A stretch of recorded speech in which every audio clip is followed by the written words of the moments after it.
Jai Hind students, welcome to my YouTube channel. Students, be a student as long as you still have something to learn, and this will obviously mean all your life. So, develop the skills you need to make the most of your time as a student, and never ever hesitate to learn new things. So, students, keep acquiring knowledge. With that positive note, students, let's begin today's session. Today, we are going to start a new chapter, that is simple harmonic motion. And before we start with the actual topic, we need to understand periodic motion, oscillatory motion, and there are several terms associated with it. Actually, the study of periodic and oscillatory motion is basic to physics. The concept of oscillatory motion is required for the understanding of many and several physical phenomena. Students, in our daily life, we come across various kinds of motions. You have already learnt about some of them. Some of them are rectilinear motion. Then we have also discussed the motion of a projectile. Now, both these motions are non-repetitive. That is, they do not repeat, isn't it? These are non-repetitive motions. Now, we have also learnt about uniform circular motion and orbital motion of planets in the solar system. In these cases, the motion is repeated after a certain interval of time. That is, it is periodic in nature. Now, in your childhood, you must have enjoyed rocking in a cradle or swinging on a swing. Both these motions are repetitive in nature, but they are different from the periodic motion of a planet. Here, in the case of swinging on a swing or rocking in a cradle, the object moves to and fro about a mean position. The pendulum of a wall clock executes a similar motion. So there are various examples of such periodic to and fro motion. Let us try to understand the periodic motion and oscillatory motion by watching this video. Periodic motion of a body is that motion which is repeated identically after a fixed interval of time. The revolution of Earth around the Sun is a periodic motion. Its period of revolution is 1 year, which will be its time period. The rotation of the Earth about its polar axis is also a periodic motion. Its period of rotation is 1 day. The motion of Moon around the Earth is a periodic motion. Its period of motion is 27.3 days. The motion of hands of a clock is also an example of periodic motion. The period of motion of hours hand of a clock is 12 hours, of minutes hand of a clock is 1 hour, and of seconds hand of a clock is 1 minute. Oscillatory or vibratory motion is that motion in which a body moves to and fro or back and forth repeatedly about a fixed point in a definite interval of time. So, the motion of a loaded spring when the load is attached to the spring is pulled once a little from its mean position and left to itself is an example of oscillatory motion. The motion of liquid contained in U-tube when it is compressed once a little in one limb and left to itself is oscillatory motion. The motion of the bob of a simple pendulum when it is displaced once from its mean position and left to itself is also an example of oscillatory motion. So, what we have watched in the video is that a motion which repeats itself over and over again after a regular interval of time, that is known as a periodic motion, and the regular interval of time after which the periodic motion is repeated again, that is known as its time period. We have discussed various examples like motion of planets around the sun, rotation of the earth about its polar axis, then motion of moon around the earth, motion of Halley's comet around the sun. Then we have discussed the motion of pendulum, then motion of balance wheel of a watch or the motion of hands of a clock. All these are the examples of periodic motion. Now coming to the oscillatory motion. Now if a body moves back and forth repeatedly about a mean position, then it is said to possess oscillatory or vibratory motion. Now students, always remember that a periodic and bounded motion of a particle about its mean position, that may be termed as oscillatory motion. Now there are various examples of oscillatory motion which we have discussed also. Like on being displaced, a liquid contained in a U-tube, it starts executing oscillatory motion.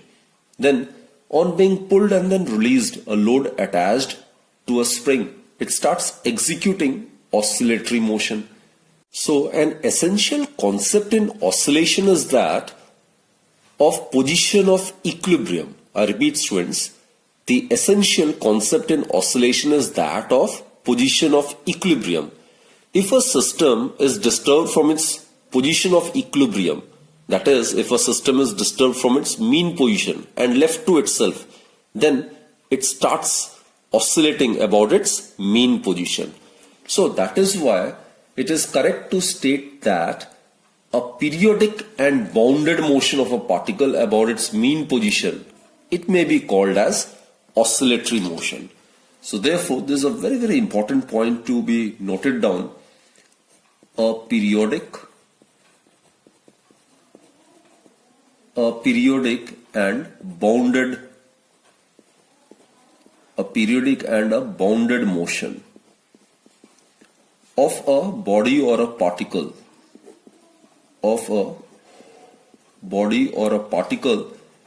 about its mean or equilibrium position, about its mean or equilibrium position may be called as oscillatory motion. It is called as oscillatory motion. One more important point to be noted is that all the oscillatory motions are periodic motions, but the vice versa is not always true. What I mean to say is that an oscillatory motion is always periodic, but a periodic motion may or may not be oscillatory. So oscillatory motion is merely or simply a special case of periodic motion.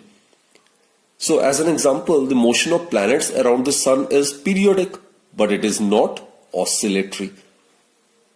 Now students, the simplest form of oscillatory motion is simple harmonic motion. This motion actually arises when the force on the oscillating body is directly proportional to its displacement from the mean position, that is the equilibrium position. So basically, for a body to execute SHM, the force which is acting on the body must be directly proportional to its displacement and must be always directed towards the mean position. So at any point in its oscillation, this force, it must be always directed towards the mean position. That is, F is equal to minus Kx. Negative sign indicates that this force is always directed towards the mean position. X is the displacement of the body whose value increases away from the mean position, right? So if a particle suffers a small displacement x from its mean position, then the magnitude of this force, which may be termed as the restoring force, is given by F equals to minus Kx. K actually is known as the force constant, which we'll discuss in detail later on, right? So simple harmonic motion is a motion which is necessarily periodic and oscillatory about a fixed mean position. So SHM, which stands for simple harmonic motion, is a motion which is mandatorily or which is necessarily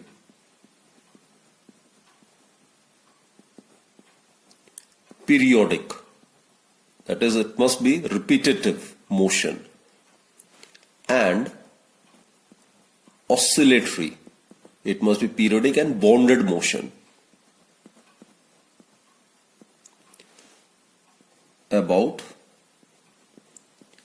a fixed mean position. About a fixed mean position.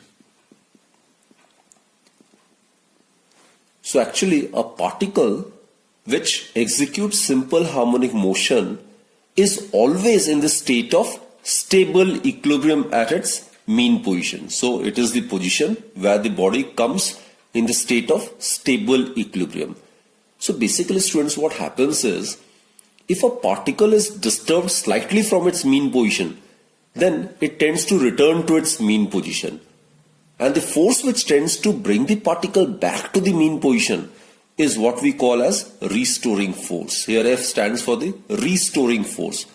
This is the force which tends to bring the body back to its state of stable equilibrium. That is, which tends to bring the body back to its mean or equilibrium position. Now, greater the displacement of the particle from the mean position, greater will be the restoring force. So restoring force is directly proportional to the displacement and is always directed towards the mean position. So the restoring force is always directed towards the mean position. So therefore, students, SHM or simple harmonic motion is defined as such an oscillatory motion about a fixed point, which is the mean position, in which the restoring force is directly proportional to the displacement from that point and is always directed to that point, which is the mean position. Any periodic motion can be expressed as the resultant of two or more simple harmonic motions. So students, simple harmonic motion is the simplest and the most fundamental of all types of periodic motions. Like in mechanical wave motion, the particles of the medium execute either simple harmonic motion or a combination of simple harmonic motions. Then another example to illustrate the importance of the study of SHM is that the motion of molecules of a solid, it is nearly simple harmonic. And this fact helps us to explain certain characteristics of solids. So these are some of the examples illustrating the importance of the study of SHM. Now, for the study of periodic and oscillatory motions, we need some mathematical tools. So basically, we'll start with periodic functions. Any function which repeats itself at regular intervals of time, that may be termed as periodic function. So, any function like sine or cosine function of fixed time period or frequency, they are the simplest examples of fixed time period or frequency. So any function like sine or cosine function which repeats itself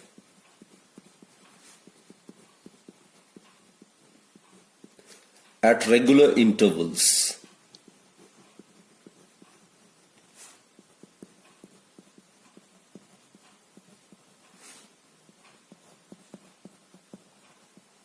is called periodic function.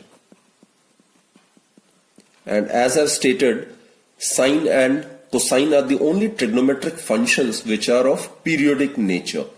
That is, it is repetitive. It repeats itself after every fixed interval of time. And that fixed interval of time is known as the time period. Like sine function, that may be represented as sine omega t.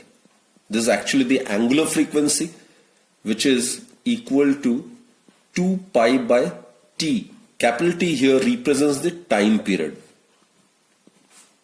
And as I've stated, cosine function, that is also a periodic function. So it is cos omega t, or it may be written as cos 2 pi by capital T into small t. Omega, as I've stated, it is the angular frequency, right? Here omega is the angular frequency, that is 2 pi by t. T is the time period. T, it is the time period. Now, the functions ft and gt, it repeats itself at regular intervals of time, which is capital T, which is the time period. Students, it can be easily verified.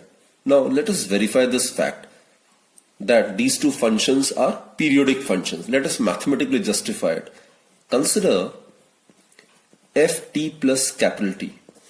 So, it will give us sine 2 pi by capital T. Substitute t plus capital T in place of this. So, it will be t plus capital T. On solving, what we get is sine 2 pi by capital T into small t plus 2 pi. Right? T get cancelled, so we'll be left with only 2 pi. Now students, we are aware sine 360 plus theta, it is equal to sine theta, isn't it? So therefore what we get is f t plus capital T is equal to sine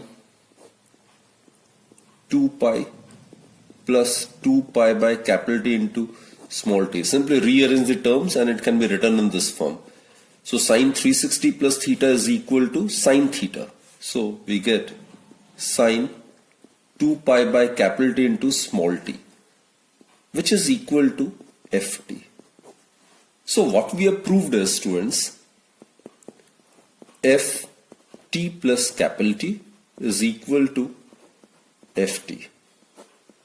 So this function is repetitive. It repeats itself after every fixed interval of time, that is capital T, which is obviously known as the time period. Similarly, for this function also we can verify the same fact. So let's consider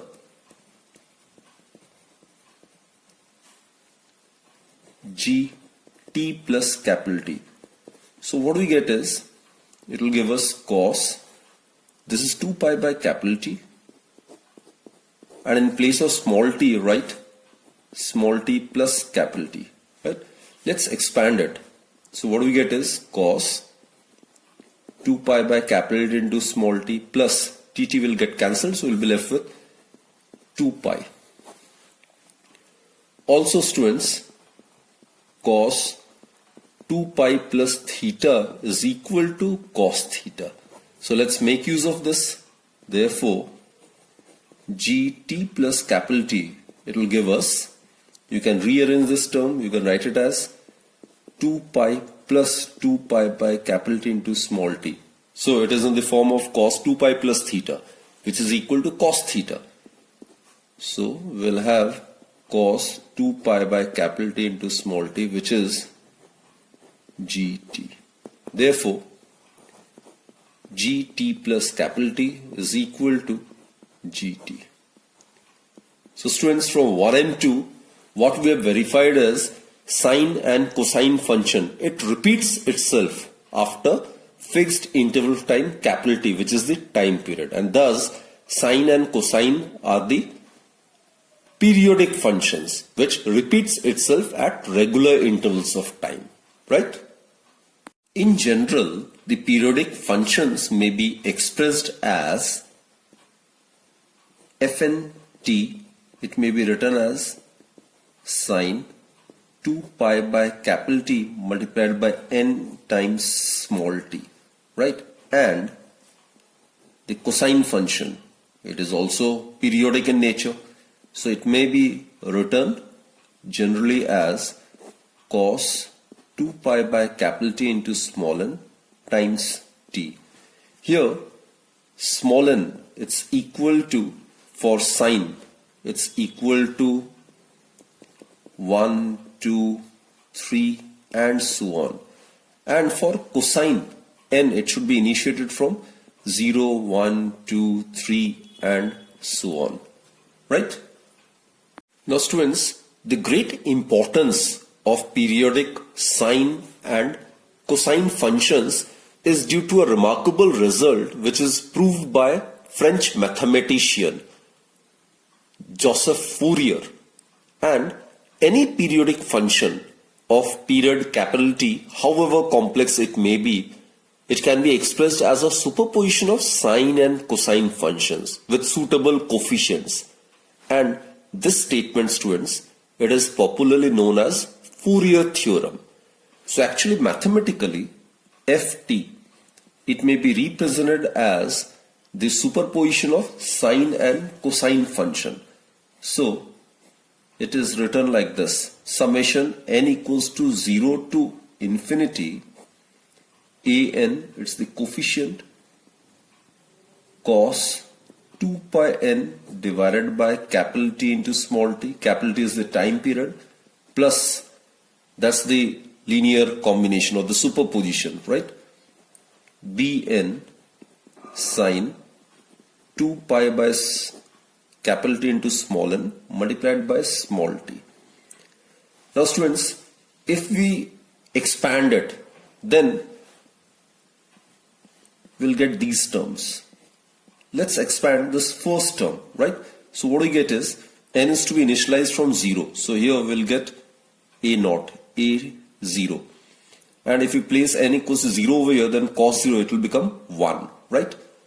Plus, now n equals to 1. So for that we get a1. Here if we put n equals to 1, we get cos 2 pi by capital T into small t. Similarly, for value of n as 2, we get a2 cosine. Here, if you substitute the value of n as 2, we'll get 4 pi by capital T into small t, and so on. Now let's expand the second term.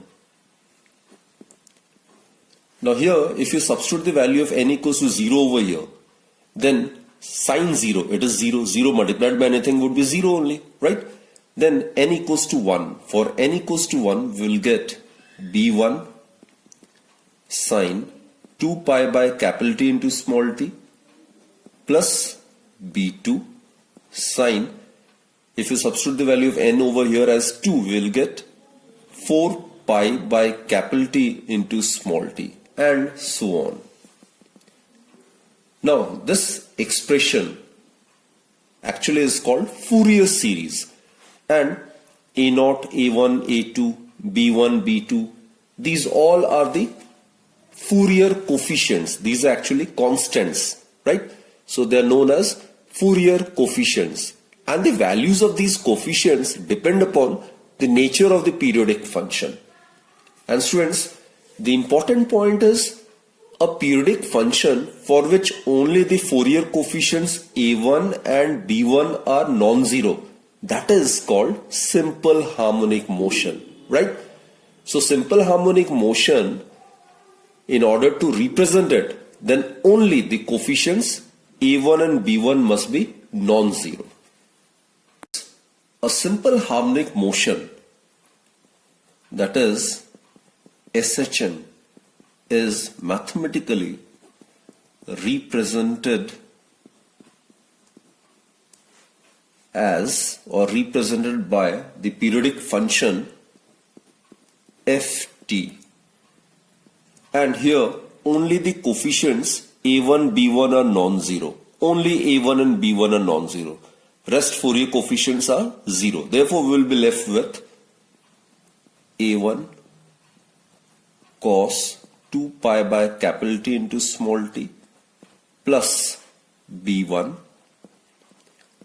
sine 2 pi by capital T into small t. So students, this represents SHM. So it is a periodic motion for which only the Fourier coefficients a1 and b1 are non-zero. So this represents SHM. Right? Actually here Ft, it represents the displacement of the periodic motion at any time small t. This Ft actually, it represents the displacement of the particle executing SHM at any instant t, right? Just now we have discussed a simple harmonic motion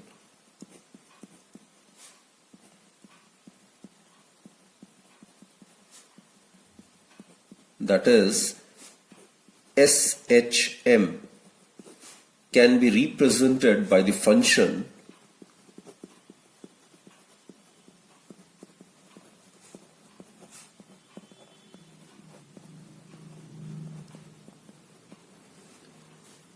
Ft is equal to A1 cos 2 pi by capital T into small t plus B1 sin 2 pi by capital T into small t. Here I have said A1 and B1, these are constants, and Ft, it represents displacement. Now students, this Ft actually, it refers to change with time of any physical property under consideration, right? So basically the term displacement is not always to be referred in context of position only. Clear? So again I repeat, Ft here, it refers to change with time of any physical quantity.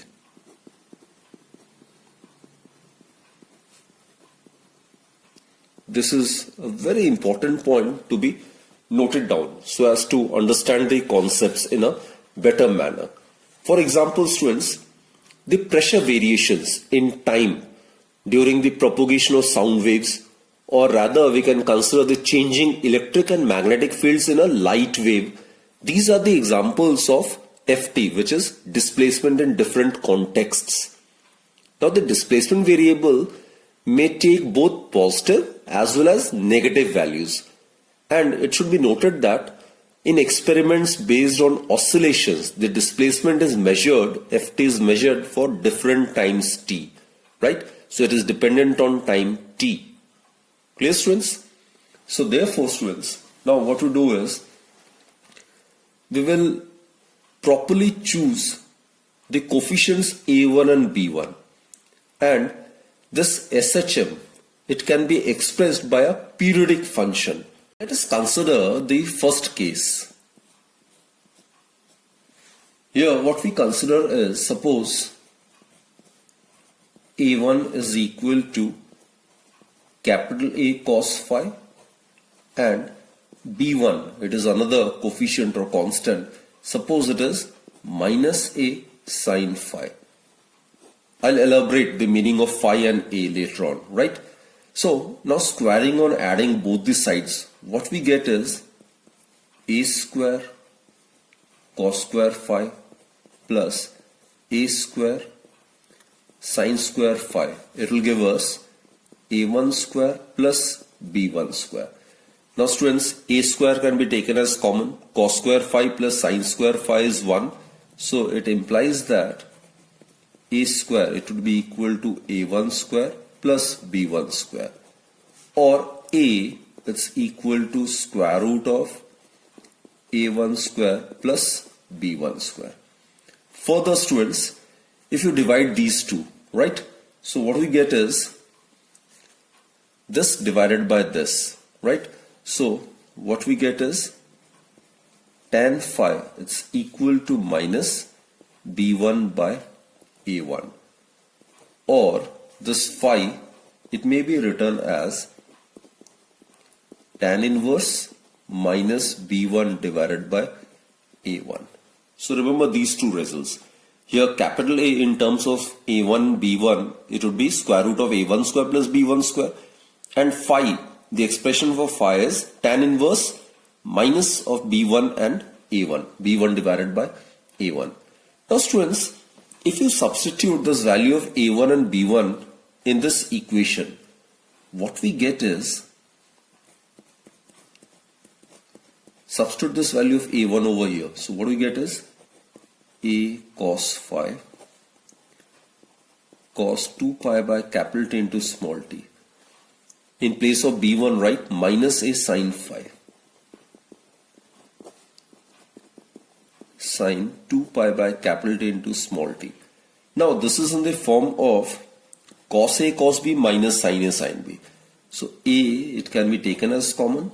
So it may be written as cos phi cos 2 pi by capital T into small t minus sin phi sin 2 pi by capital T into small t. So as I've stated, it's in the form of cos A cos B minus sin A sin B. And the formula is cos A plus B, isn't it?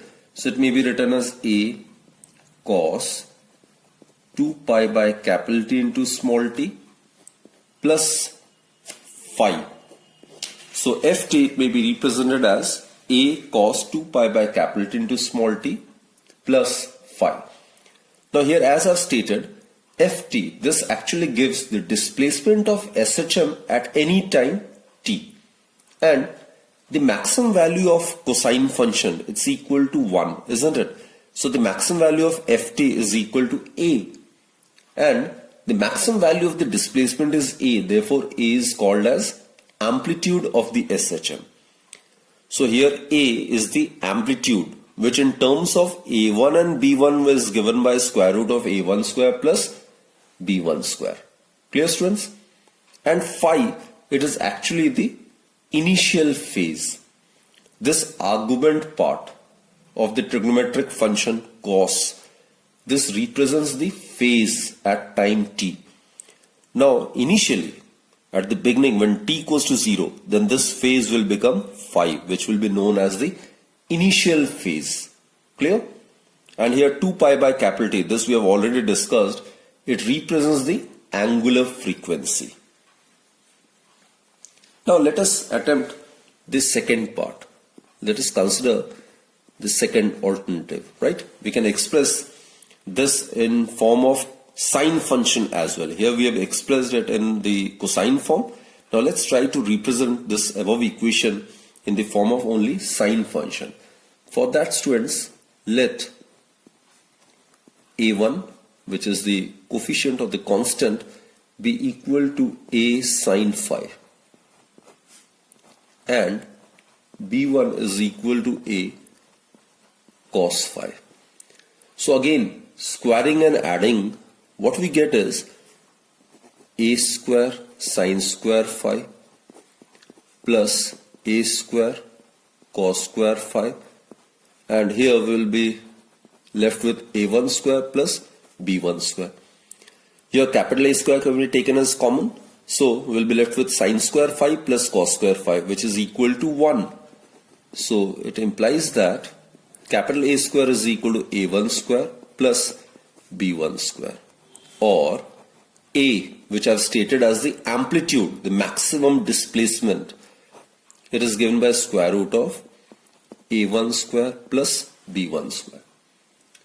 Now students, if you divide these two, right? If you divide these two, what we get is A1 by B1 is equal to A sin phi divided by A cos phi.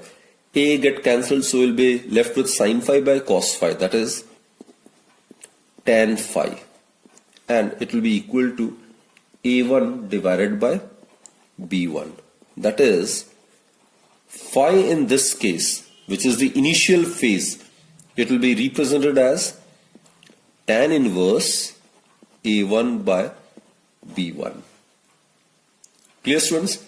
Now as was done in case 1, now what we do is, let's substitute this value of A1 and B1 in this equation. So what we get is, in place of small a1 we'll write A sin phi,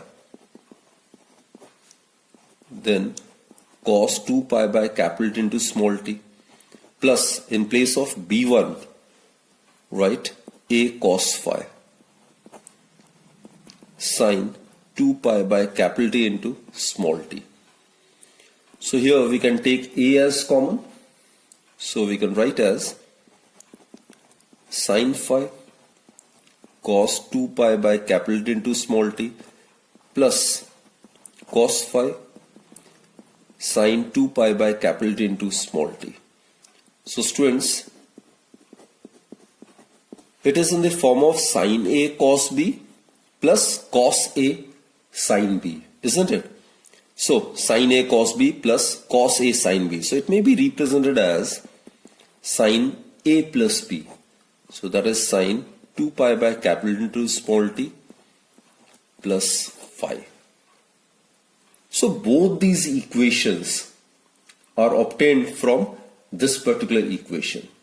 So this represents SHM, and these two equations which are obtained from this equation also represents SHM.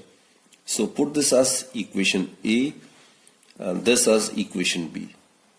So both these equations A and B which are obtained from this equation can be used to represent SHM, which is simple harmonic motion. Students, as we have discussed, the maximum value of cosine or the sine function is 1, right? Now since maximum value of cosine or sine function, its maximum value is 1. This is the cosine function and this is the sine function. Its maximum value is 1. Therefore, the maximum value of the displacement is A. So A is the maximum value of the displacement and it is known as the amplitude.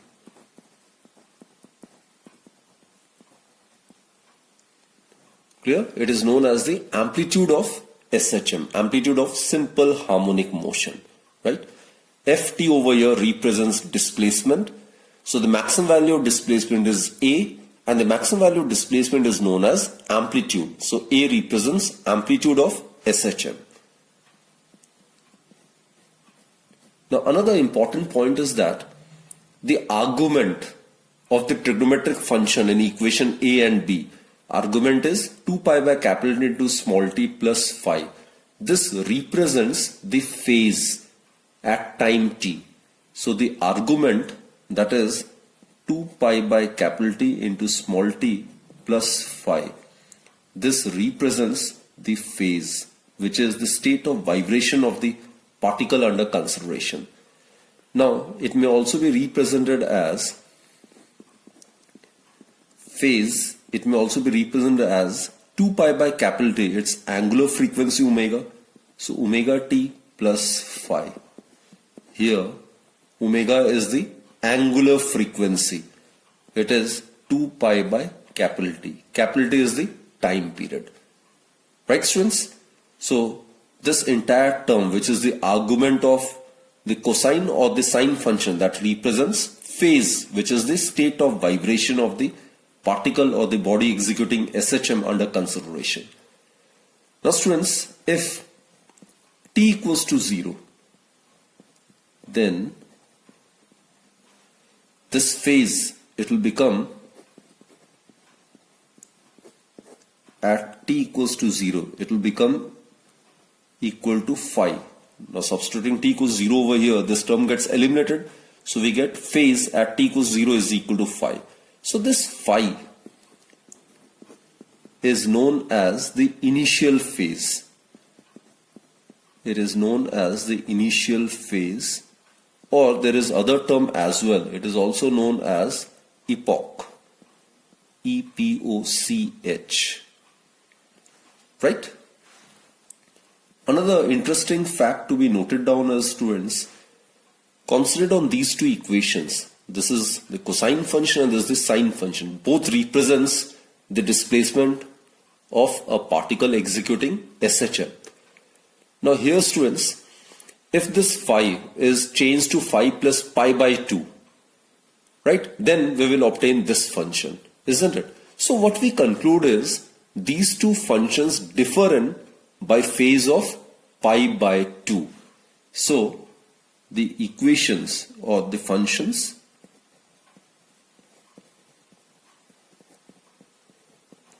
represented by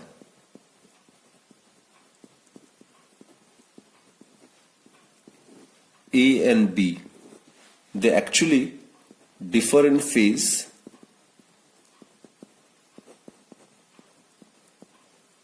by pi by 2, that is 90 degree, right? So these are the some points which we conclude from these two equations. So students, I hope you have understood all the concepts in detail, right, which are very much required so as to understand the properties and the examples of SHM, which we'll be discussing in the subsequent lectures. So students, let us conclude this particular session. Do join me in my next lecture then. I'll come up with some new topic associated with simple harmonic motion, right? Till then, do take very good care of yourself and keep watching my videos. Thank you.